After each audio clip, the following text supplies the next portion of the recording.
뉴스 플러스 시작합니다. SK하이닉스가 창사 이래 역대 최대 실적을 냈습니다. 지난해 4분기 영업이익만 8조 원, 연간 기준으론 영업이익 23조 원을 넘기는 엄청난 괴력을 발휘했습니다. 자, 인공지능 바람을 타고 꽃길을 걷고 있는 SK하이닉스 취재 기자와 자세히 들여다보겠습니다. 산업부 홍원표 기자 나왔습니다.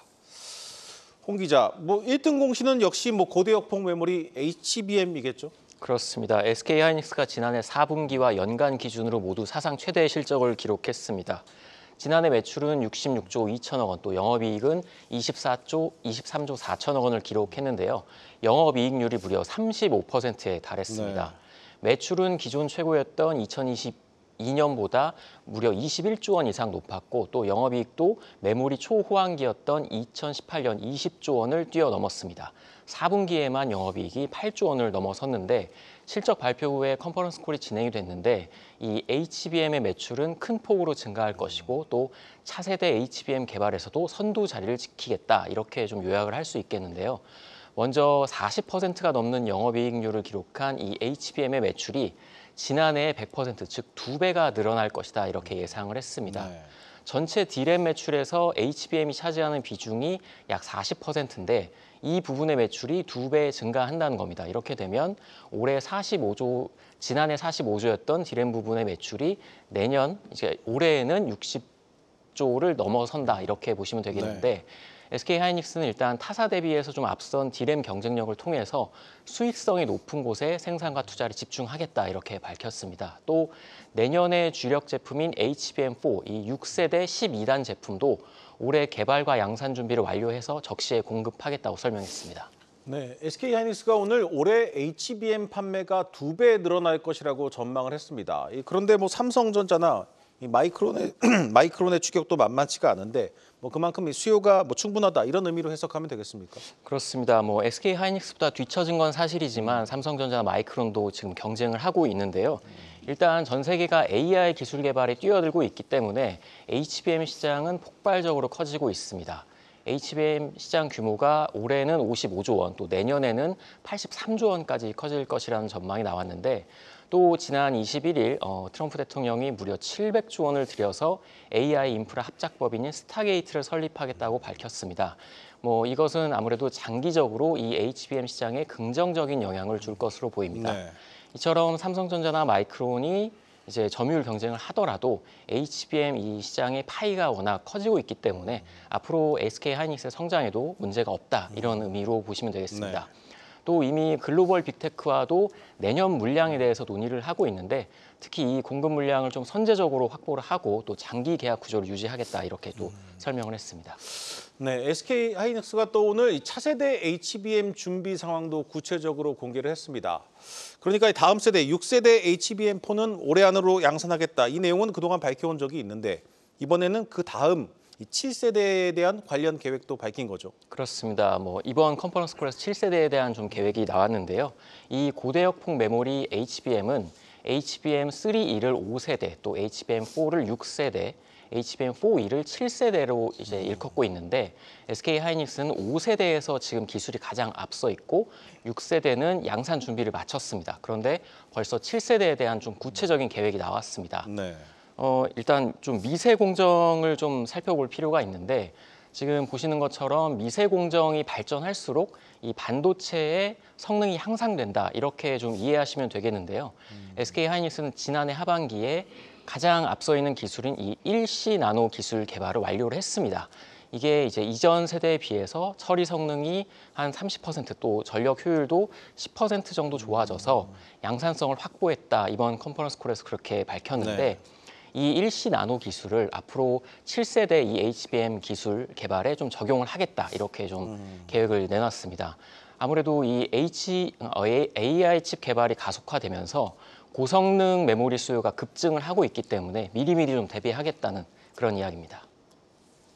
네, 하지만 SK하이닉스도 이 중국산 반도체의 저가 공세는 피하기 어려운 것 같습니다. 그동안 SK하이닉스가 낸드 감산에 나설 것이다, 이런 우려가 있었는데 오늘 컨퍼런스 콜에서 사실상 인정을 한 거죠? 그렇습니다. 이번 컨퍼런스 콜에서 낸드 감산을 좀 시사하는 발언이 나왔는데요. 일단 낸드 쪽은 중국 업체들의 추격이 있고 또 수요가 줄어들고 있어서 실적 우려가 좀 되고 있는 상황입니다. SK하이닉스의 지난해 매출에서 낸드 부분이 차지하는 비중이 약 27%로 적지 않습니다. 네. 낸드 플래시는 저장을 담당하는 메모리로 이해를 하시면 되는데 전 세계적으로 스마트폰이나 노트북의 판매가 부진해서 수요가 지속적으로 감소하고 있습니다. 또 낸드 가격은 이 중국 메모리 업체들이 저가 공세로 인해서 지난해 3분기부터 하락하고 있는 추세인데요. 아무래도 낸드 분야가 2023년에 무려 8조 원의 손실을 기록을 했는데 다행히도 이제 지난해에는 3조 원의 이제 흑자 전환을 성공을 했습니다. 네. 다만 수요 감소가 좀 이제 지적이 되면서 다시 적자 전환할 거 아니냐 이런 우려가 좀 나오고 있는데 SK하이닉스 측은 감산을 좀 시사를 하면서 탄력적인 투자를 하겠다, 좀 생산 기조도 이제 좀 유연하게 조정하겠다 이렇게 설명을 했습니다. 또 이 구형 메모리인 레거시 메모리 분야에서는 중국이 자국 제품을 쓰면서 점유율을 계속 늘리고 있는데 하이닉스는 구형 메모리보다는 고사양의 메모리로 우위를 점해서 격차를 유지하겠다 이렇게 설명했습니다. 네, 잘 들었습니다. 산업부 홍원표 기자였습니다.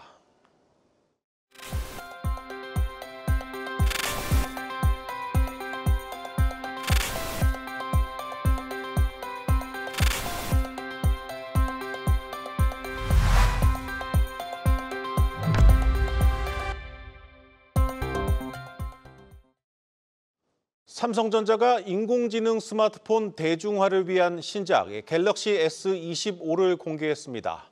이 성능은 끌어올렸지만 가격은 동결했습니다. 역대 최대 판매량을 기록할 것이란 전망이 나오고 있습니다. 김대현 기자입니다. 토트넘 향후 5경기 찾아서 내 캘린더에 추가해줘. 스마트폰의 AI 버튼을 누르고 말하자 캘린더에 날짜별로 토트넘 경기 일정이 뜹니다. 또박또박 말하지 않아도 알아듣고 일일이 앱을 실행해야 하는 번거로움도 덜어줍니다. 삼성전자가 공개한 갤럭시 S25 시리즈에 추가된 기능으로 AI 비서 역할을 합니다. AI 에이전트와 맞춤형 AI 경험을 통해서 소비자가 일상에 필요한 것들을 편하게 말로 하고 폰이 알아서 추천하고 실행해주는 경험을 즐길 수 있게 만들었습니다. 4년 만에 둥근 모서리로 돌아온 갤럭시 S25는 모든 모델에 스냅드래곤 8 엘리트 애플리케이션 프로세서를 탑재했습니다. 수율 문제가 걸림돌로 작용한 엑시노스 대신 경쟁사인 퀄컴의 두뇌를 선택한 겁니다. 퀄컴 칩이 비싸지만 소비자의 눈높이를 맞춰 시장 선두를 지키겠다는 포석입니다. 파트너들과 AI 이코시스템을 확대하여 갤럭시 AI가 모바일 AI의 기준으로 자리 잡을 수 있게 하겠습니다. 성능이 40% 좋아졌는데도 가격은 동결하면서 판매량도 크게 늘어날 것으로 보입니다. 실제로 증권가에서는 갤럭시 S25가 전작보다 200만 대 더 팔려 역대 최대 성과를 거둘 것으로 전망했습니다. 삼성전자는 갤럭시 S 시리즈 가운데 가장 얇은 초슬림 모델인 엣지도 깜짝 공개했습니다. 2개의 후면 카메라가 탑재된 것을 제외하고 구체적인 성능은 밝히지 않았습니다. 갤럭시 S25 시리즈는 다음 달 7일부터 국내를 포함한 전 세계에 순차적으로 출시될 예정입니다. 한국경제TV 김대현입니다. 현대차가 오늘 지난해 역대 최대, 2년 연속 역대 최대 매출을 기록한 지난해 실적을 밝혔습니다. 자, 비싼 차, 이 제네시스와 SUV 차량 판매가 늘면서 이익은 다소 줄었지만 2년째 매출 최고치를 경신했습니다. 산업부 장슬기 기자 나왔습니다. 장 기자, 사실 현대차 지난해 참 부침이 많았는데 역대 최대 매출을 기록한 비결부터 한번 살펴보죠. 네, 현대차는 일단 지난해 역대 최대인 175조 2,312억 원의 매출을 기록했습니다. 이 전체 판매량은 413만 대로 전년 대비 소폭 줄긴 했지만요. 이 하이브리드와 SUV를 포함한 고부가 가치 차종 중심의 판매 전략이 주요했습니다. 지난해 4분기만 보더라도 이 글로벌 시장 판매량은 전년보다 2.2% 감소했지만 친환경차 판매 수는 하이브리드 라인업 강화와 이 북미 지역 판매 확대로 무려 21% 증가한 21만 대를 기록했습니다. 또 여기에 제네시스를 포함한 고급차 판매가 뒷받침을 해주면서 실적을 끌어올린 것으로 분석되고 있습니다. 네, 내일 기아도 실적 발표를 앞두고 있는데 이 증권사 전망대로라면 기아는 조금 더 좋은 실적을 낼 것으로 보입니다. 네. 이익은 물론 매출까지 신기록이 예상되고 있죠. 네, 맞습니다. 기아도 내일 오후 2시경에 이제 실적을 공시할 예정입니다. 이 기아의 경우에는 지난해 전년보다 10%가량 증가한 12조 8천억 원의 영업이익이 좀 전망되고 있고요. 매출의 경우에는 사상 첫 100조 원 돌파가 유력합니다. 이 현대차와 기아 모두 역대 최대 매출을 갈아치운 만큼 합산 영업이익과 매출이 3년 연속 최대 실적을 경신할 것으로 전망되고 있습니다. 또 여기에 현대모비스의 추정 실적까지 포함할 경우 현대차 그룹 삼형제의 이 합산 매출은 전년도에 이어서 지난해에도 300조 원대를 넘어설 것으로 예상됩니다. 네. 이제는 올해로 눈을 한번 돌려보겠습니다. 현대차 올해도 걱정이 많습니다. 특히 주력 시장인 미국에서 참 불확실성이 가득한데 그래도 지난해 영업이익보다 많은 16조 9천억 원을 투자하겠다는 거 보면 난관을 정면 돌파하겠다. 이런 의지로 보입니다. 네, 맞습니다. 현대차도 오늘 컨콜에서 올해는 예측하기 어려운 경영 환경이 지속된다. 이렇게 좀 전망을 했습니다. 네. 실제 트럼프 대통령이 취임하자마자 중국과 멕시코 그리고 캐나다에 대한 최대 25%의 관세 부과를 좀 예고를 했는데요. 현대차와 기아 모두 영향권에 있습니다. 또 여기에 전기차 보조금 폐지와 같은 악재도 남아있는 만큼 이 자동차 업계 위기가 더욱 커질 것으로 지금 전망이 되고 있습니다. 하지만 이 현대차는 미국 현지에 이미 3곳의 생산 공장을 보유하고 있는 만큼 탄력적인 생산량 조절을 통해서 위기를 돌파하겠다는 계획입니다. 또 전기차 보조금 폐지와 관련해서는 이 의회를 통과하는 과정이 금방 이뤄지지는 않을 것이라면서 올해까지는 보조금이 유지될 가능성이 있다. 이렇게 컨콜에서 직접 언급했습니다. 또 현대차는 올해도 이 전 세계적으로 수요가 급증하고 있는 하이브리드 중심 판매를 전략으로 이 연간 도매 판매 목표를 1%가량 높인 417만 대로 잡았습니다. 또 여기에 올해 매출 성장률 목표는 3에서 4%로 설정을 했고요. 또 GM과의 올 1분기 내에 구속력 있는 공동 구매 계약을 또 체결하고 상용차 부분에서도 협력을 강화하기로 했습니다. 여기 아까 말씀하신 대로 자동차 부문에서도 16조 9천억 원을 투자한다는 계획을 밝히면서 자신감을 내비쳤습니다. 네, 잘 들었습니다. 산업부 장슬기 기자였습니다.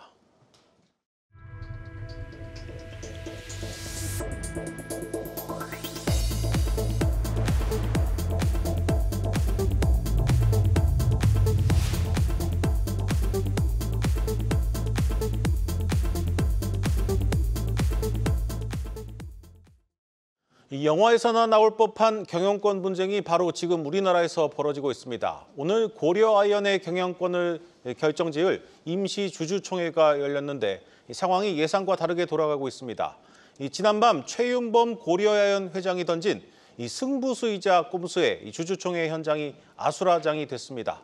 산업부 고영욱 기자 나왔습니다. 고 기자, 사실 이번 경영권 분쟁 덕분에 상법, 공정거래법까지 많은 법 공부를 우리가 하고 있는데 먼저 오늘 주주총회 지금 어떻게 되고 있습니까? 네, 공부 많이 했습니다. 오늘 고려아연 임시주주총회 결국에는 이제 파행 수순으로 가고 있다고 말씀드릴 수 있을 것 같은데요. 지난밤 이제 최윤범 고려아연 회장이 던진 이 상호주 제한 카드로 인해 이미 정상적인 주총 진행은 어려울 것으로 예상이 됐습니다. 이번 임시주총은 당초 이제 아침 9시에 열릴 예정이었지만 이 위임장 확인 절차로 6시간 만인 오후 3시께부터 어렵게 진행이 됐습니다. 개최 직후 고려아연은 이제 상호주 제한에 따라 영풍이 가진 지분 25%에 대해 의결권을 제한한다고 밝혔고요. 현재는 일단 영풍 의결권이 제한된 상태로 각 주총 안건에 대해서 표결이 이루어지고 있습니다. 영풍 MBK 연합은 이 결과에 대해 법원 판단을 받겠다는 입장입니다.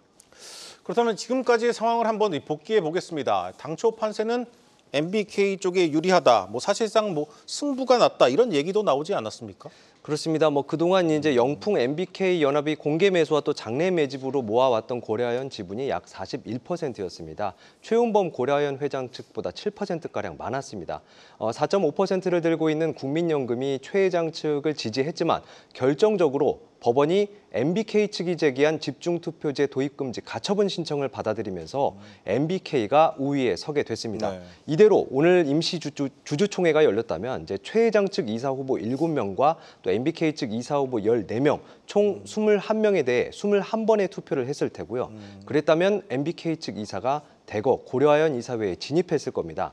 그런데 지난밤 최윤범 회장이 상법상 상호주 의결권 제한 규정을 활용해 방어에 나서면서 분위기가 급반전했습니다. 고려아연이 이제 호주에 세운 썬메탈 홀딩스가 최 회장 측이 갖고 있는 영풍 지분 10.3%를 사들였는데요. 쉽게 말씀드리면 이 상법에서 두 회사가 서로의 지분을 갖고 있으면 상대에게 의결권을 행사할 수 없다고 규정한 점을 활용한 겁니다. 여기서 좀 의문이 생깁니다. 먼저 이 고의적인 이 순환출자 위반인데 이게 외국 기업이면 문제가 안 되는 것인지, 두 번째로는 이 상호주 의결권 제한이라는 게 이 국내의 기업에만 뭐 적용되는 것이 아닌지, 이 두 가지 사안이 좀 의문입니다. 네, 이 부분에 대해서 이제 조문을 좀 뜯어봤는데요. 우리 상법에서는 외국 회사가 지분을 사거나 또 파는 등의 몇 가지 행위의 경우에서는 국내 상법을 좀 준용한다고 규정을 하고 있습니다. 근데 이 상호주 의결권 제한과 관련된 조항은 이 준용 규정에서 빠져 있습니다. 또 이제 상호주 제한은 이제 주식 회사만 적용이 되는데 이 썬메탈은 유한 회사이기 때문에 적용이 안 된다는 게 MBK 측의 주장입니다. 또 이제 말씀하신 순환 출자 문제와 관련해서 이제 지분 구조를 보면 말씀하신 대로 이제 영풍이 고려아연을, 그리고 고려아연에서 썬메탈 홀딩스, SMC 다시 영풍으로 이어지게 된 모습을 이제 볼 수 있습니다. 이게 결국 이제 순환 출자, 상호 출자가 되는데 이 문제는 공정거래법상 엄격하게 금지되고 또 형사처벌 대상입니다. 고려아연 측은 이에 대해서 이제 공정거래법상 국내 계열사만 여기에 이제 규정이 적용이 되기 때문에 이 문제에는 적용할 수 없다고 지금 주장하고 있습니다. 네, 결국 이제 법원의 판단을 받아야 다음 수순으로 진행이 가능할 것으로 보이는데 앞으로 이 고려아연 경영권 분쟁이 어떻게 전개될 것으로 보입니까? 네, 일단 오늘 중 1차 결론은 이제 나올 겁니다. 이제 영풍의 의결권을 제한이 됐기 때문에 고려아연 측이 유리해 보입니다. 다만 이제 MBK 연합이 법원 판단을 받겠다는 입장인 만큼 실제 효력을 갖는지 여부를 판단하기까지는 좀 시일이 걸릴 것으로 보입니다. 최윤범 고려아연 회장이 내일 기자회견을 진행할 예정이고요. 또 고려아연은 주총이 끝나는 대로 조만간 임시 이사회를 소집한다는 계획입니다. 오는 3월 정기 주주총회에서 양측이 다시 맞붙게 될 공산이 커졌습니다. 네, 잘 들었습니다. 산업부 고영욱 기자였습니다.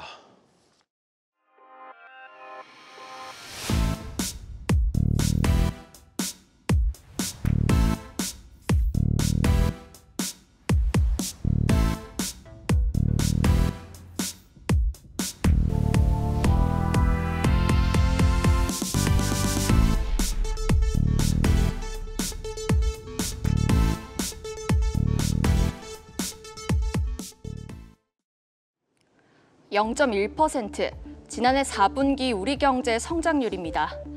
1분기 깜짝 성장하는가 싶더니 2분기 마이너스 전환, 3, 4분기 모두 0.1%, 사실상 성장을 멈췄습니다. 연간 성장률도 간신히 2%에 턱걸이했습니다. 설비 투자는 1.6% 뛴 반면 건설 투자가 큰 폭으로 뒷걸음치며 성장률을 끌어내렸습니다. 더 큰 악재도 있었죠. 예기치 못한 비상계엄 사태입니다. 금리 인하와 물가 안정에 당초 민간 소비는 완만한 회복세가 전망됐었습니다. 그런데 12월 초 발생한 돌발 변수, 비상계엄 사태가 이 흐름을 바꿨습니다. 이 통상 지출이 드는 연말마저 사람들이 지갑을 닫은 겁니다. 연간으로 넓혀봐도 민간 소비 악화는 심각합니다. 전 국민 거리두기를 했던 시절 이후 최저 수준입니다. 고질적인 내수 부진에 이 비상계엄이 기름을 부은 격입니다. 4분기 성장률, 2달 전 전망치와 비교해 5분의 1 토막입니다.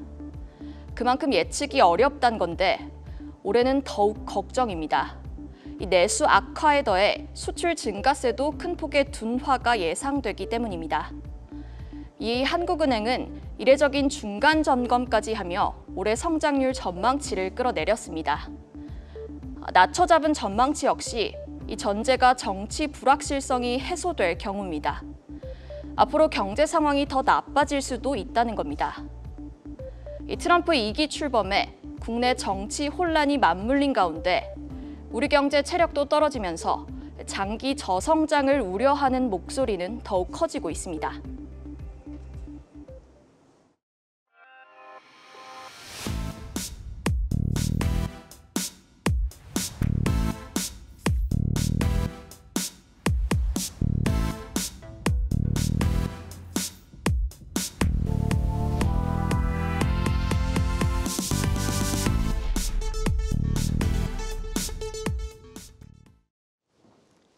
미국 주식을 낮에도 거래할 수 있는 이 주간 거래 서비스가 중단된 지 반년이 지났지만 아직까지 서비스가 재개되지 않고 있습니다.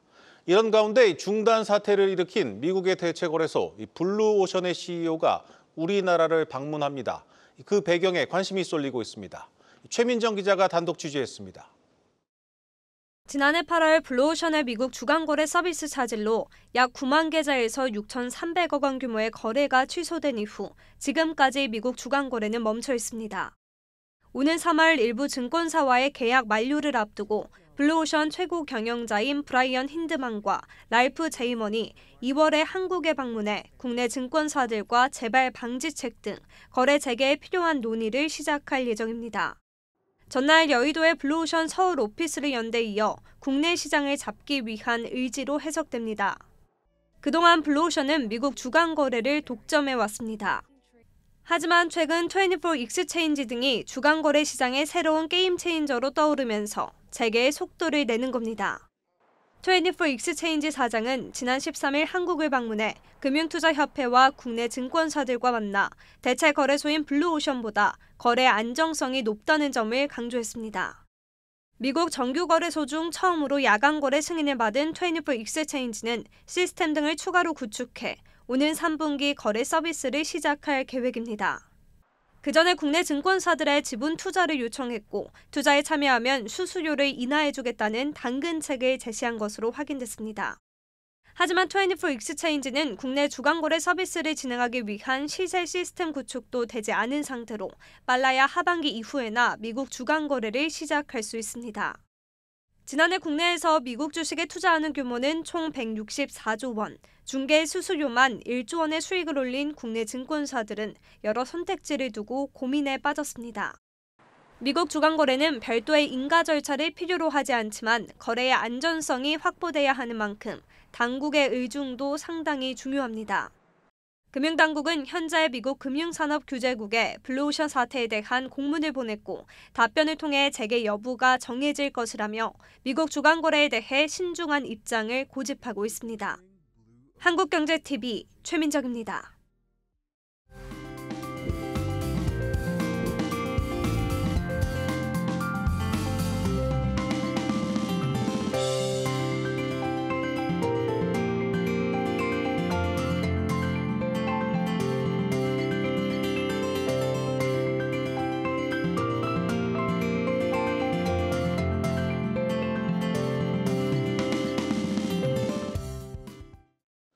뉴스 플러스 마칩니다. 오늘도 함께해 주신 여러분 고맙습니다.